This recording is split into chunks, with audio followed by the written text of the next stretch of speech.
O presidente da Câmara dos Deputados, Arthur Lira, criou uma comissão especial para debater a anistia aos presos e perseguidos políticos do ministro Alexandre de Moraes do Supremo Tribunal Federal. O projeto de lei de anistia estava em pauta para votação hoje na Comissão de Constituição e Justiça e, com a decisão de Lira, volta a estaca zero.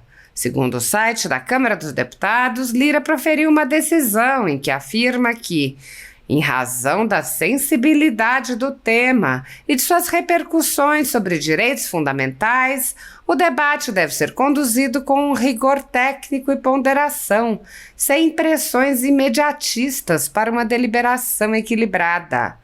O deputado Bibo Nunes protestou.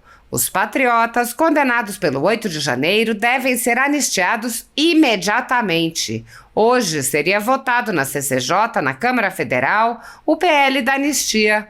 Inexplicavelmente, o presidente Lira resolveu criar uma comissão especial para discutir o assunto, voltando tudo ao zero.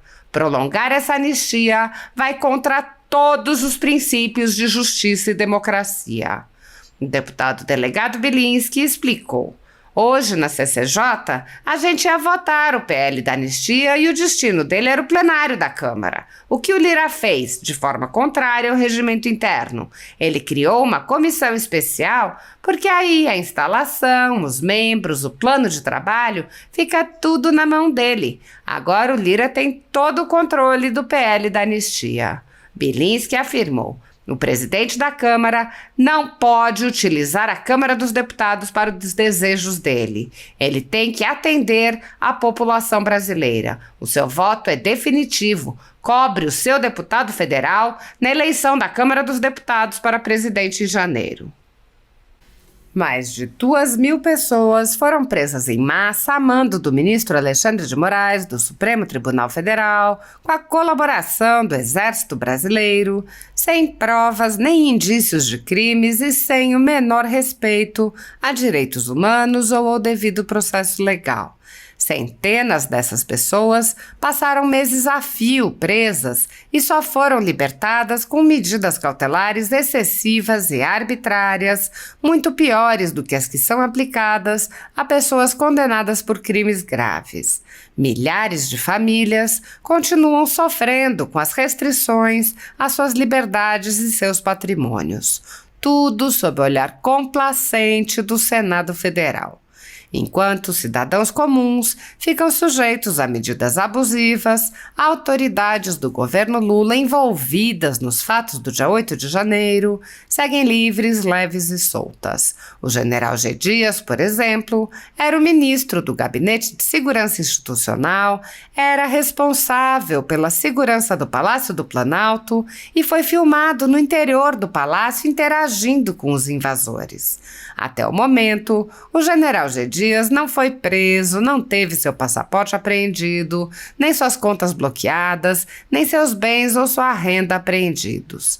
Essas medidas cautelares são reservadas a conservadores, que podem sofrer qualquer uma ou várias delas, sem qualquer indício de crime, sem direito à defesa, nem acesso ao devido processo legal. Quando aplicadas a conservadores, as medidas cautelares podem perdurar pelo tempo que desejar o senhor ministro que determina sua aplicação, ainda que as pessoas não tenham foro privilegiado e não estejam, portanto, sujeitas à jurisdição das cortes superiores. Apoiadores do ex-presidente Jair Bolsonaro e pessoas que apenas têm um discurso diferente do imposto pelo cartel midiático vêm sendo perseguidos, em especial pelo judiciário. Além dos inquéritos conduzidos pelo ministro Alexandre de Moraes no Supremo Tribunal Federal, também o ex-corregedor do Tribunal Superior Eleitoral, Luiz Felipe Salomão, criou seu próprio inquérito administrativo e ordenou o confisco da renda de sites e canais conservadores, como a Folha Política. Toda a receita de mais de 31 meses do nosso trabalho está bloqueada por ordem do TSE, com o aplauso dos ministros Luiz Roberto Barroso, Alexandre de Moraes e Edson Fachin. Sem a possibilidade de receber a renda de seu trabalho, o jornal corre o risco de fechar.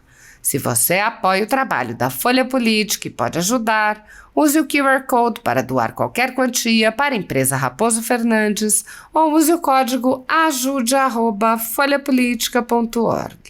Caso prefira, há a opção de transferência bancária para a conta da empresa Raposo Fernandes, disponível na descrição deste vídeo e no comentário fixado no topo.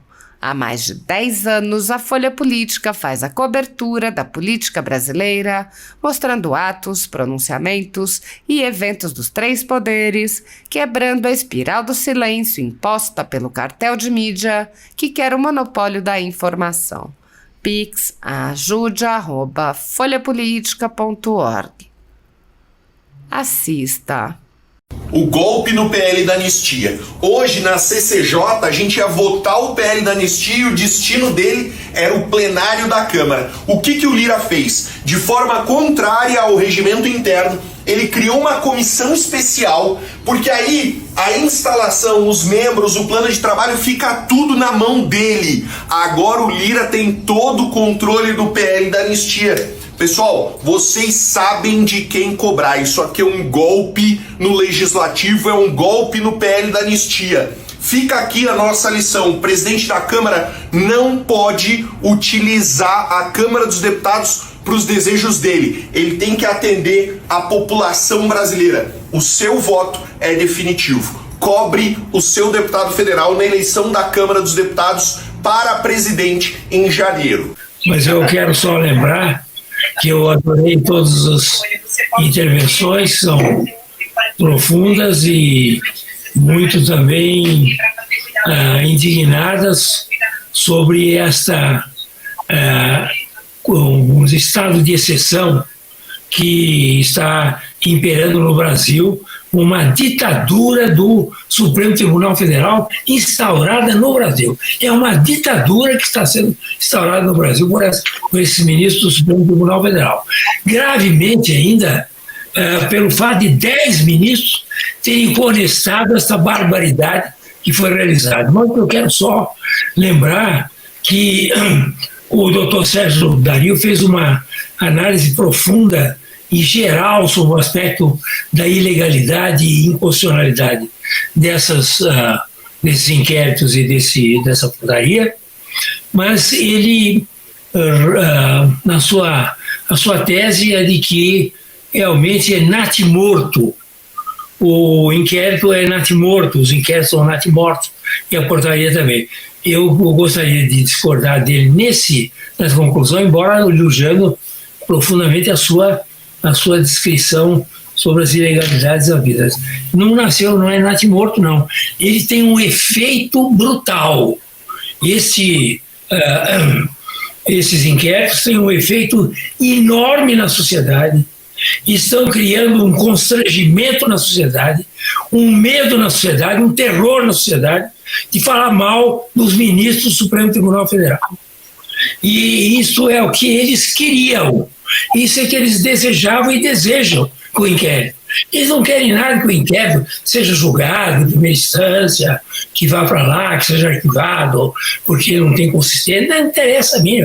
Interessa que eles, ao prorrogar 6 meses, vão prorrogando, agora com o aval de 10 ministros, eles vão prorrogar, é para criar o terror na sociedade, criar o estado de exceção que eles estão criando na sociedade. Esse é o objetivo.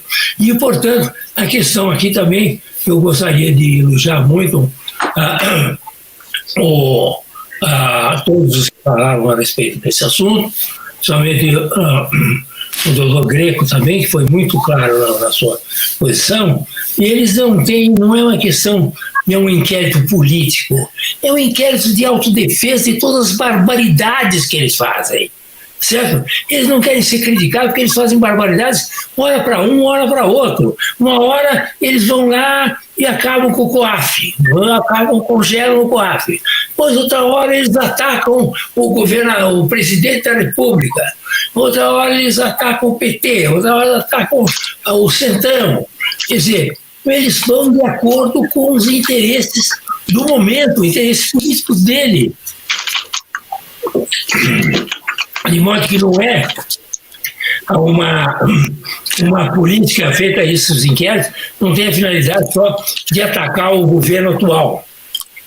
Atacar quem vier, conforme as conveniências. O que eles querem é se autodefender, dizer, nós vamos criar todas as arbitrariedades e dominamos o país, porque eles dominam, o Supremo Tribunal Federal domina o país hoje, manda o país, dominação, aí no sentido bem político da palavra, dominam o país, tá certo? E não querem nenhuma crítica. E quem criticar, como foi muito bem explicado aqui pelo Paulo Faria, quem criticar, tá certo? É preso e usa com tornozeleira, tá certo? E usa o que precisar, porque realmente é um jeito que não pode ser criticado. É um Estado muito pior que o AI-5. Eles falam, eles querem voltar com o AI-5, eles vão perder.